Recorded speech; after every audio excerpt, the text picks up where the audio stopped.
তেওঁলোকৰ নেতৃত্বত এটা জেহাদ ইতিমধ্যে বিভিন্ন ধৰণৰ জেহাদ চলাই আছে।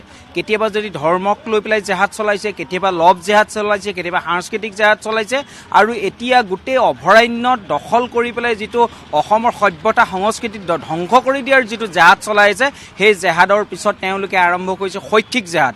আৰু এই গোটেই ব্যৱস্থাটো আজিৰ দিনত ৰেজাউল কৰিম চৰকাৰৰ নিচিনা ব্যক্তিয়ে ক'বলৈ সাহস কৰাৰ মূল কাৰণটোৱে হৈছে কংগ্ৰেছৰ নিচিনা এটা দেশদ্ৰোহী দলৰ চৰিত্ৰ। ৰেজাউল কৰিমৰ নিচিনা ধূৰ্ত শিয়ালৰ নিচিনা ব্যক্তি জন্মই আজি উজনি নামনিক মিয়াৰ লেণ্ড বনাবলৈ বিচাৰিছে।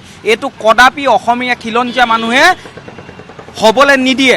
আৰু মিয়াই DCSP হ'ব, এইটো তেওঁলোকৰহে সপোন, এইটো অসমীয়া খিলঞ্জীয়াই হ'বলৈ নিদিয়ে। আৰু এই কথাটো যিটো কালি ৰেজাউল কৰিম চৰকাৰে ঘোষণা কৰিছে, মই এটাই অনুৰোধ, প্ৰত্যেকজন খিলঞ্জীয়া অসমীয়া কিন্তু সজাগ আৰু সচেতন হ'ব হ'ল। অসমত কোনো কাৰণতে মিয়াৰ স্থান নাই, আৰু অসমত অবৈধ মিয়াৰ দপদপনি আমি কোনো কাৰণতে মানি নলওঁ। বিহু হৈ গৈছে, মাঘ বিহু হৈ গৈছে, অহা 20 তাৰিখৰ পৰা সমগ্ৰ উজনি অসমত মিয়া খেদা অভিযান জাতীয় সংগ্ৰামী অসমে আৰম্ভ কৰিব। এটাও মিয়া উজনি অসমত থাকিব নোৱাৰিব।